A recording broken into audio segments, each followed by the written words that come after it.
Mais tout en vous disant que je suis bien sûr particulièrement heureux que vous soyez tous et toutes présents ce soir, je ne peux passer sous silence les jours que nous venons de vivre.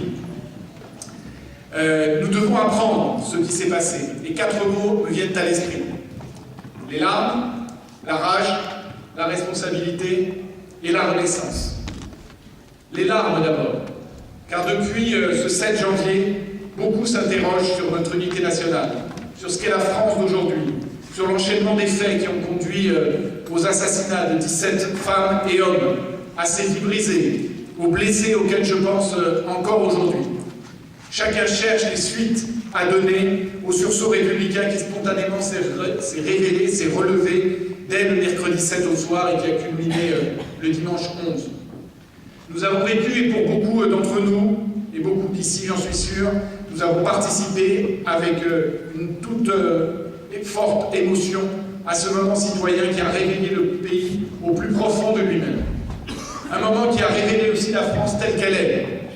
Et qu'est-ce que la France dont nous sommes fiers, celle que l'on aime, qui fait que inconsciemment, quand nous sommes à l'étranger, on relève un peu le torse parce que nous sommes fiers des mots forts qui fondent notre République, ces mots forts qui correspondent à une visée universelle, car quand la France est belle, quand la France est forte, c'est qu'elle parle à l'ensemble des pays de la planète. Ces mots de liberté, d'égalité, de fraternité qui sont parfois dévoyés, une volonté de lutte absolue contre toute forme d'obscurantisme, une union populaire qui s'est révélée, mais une union aussi contre les puissants de tous ordres, qui ne voient la vie que comme un asservissement du plus grand nombre au profit de quelques-uns. La France, c'est aussi la culture comme rempart, l'éducation comme outil, et la bienveillance à l'autre comme boussole. Eh bien, c'est tout cela qui a été attaqué en ces 3 journées du mois de janvier. Et c'est pourquoi il n'y a aucune excuse.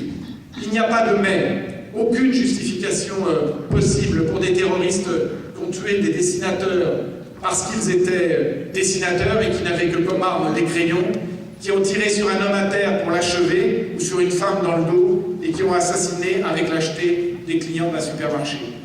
À ceux qui doutent, à ceux qui s'interrogent, je veux ici le répéter. Ils sont entrés dans un journal pour tuer des journalistes parce qu'ils étaient journalistes et qu'ils représentaient la démocratie. Ils ont tiré sur des policiers parce qu'ils étaient policiers et qu'ils défendaient la République. Ils sont entrés dans un magasin juif pour tuer des juifs parce qu'ils étaient juifs. Aucun atermoiement n'est concevable face à cela. Les balles qu'ils ont reçues, elles nous étaient aussi quelque part destinées à nous tous qui sommes rassemblés ici ce soir. Et le vrai visage de la France, justement, il était là. Mais il était là à terre, tué par des terroristes. Ce vrai visage de la France, c'était des hommes et des femmes mélangés, de toutes origines, de toutes couleurs de peau, de toutes croyances, de toutes religions, et puis pour certains athées. Le vrai visage de la France qu'on aime, il était aussi celui de quelqu'un qui n'était pas français le jour de ces drames, mais qu'il est devenu aujourd'hui même pour avoir sauvé les vies. Je veux bien sûr parler de M. Lassana Bathily, qui a été naturalisé, qui a reçu la nationalité française aujourd'hui pour ses actes de bravoure.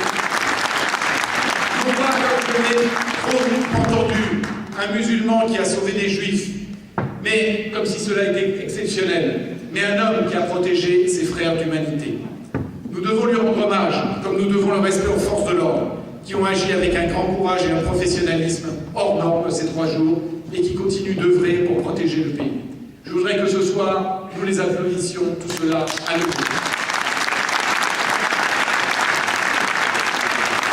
Et puis je crois que tous les habitants de ce pays ont aussi été fiers, et à juste titre, de la manière dont le président de la République, François Hollande, et l'ensemble du gouvernement ont agi dans ces moments décisifs. Alors après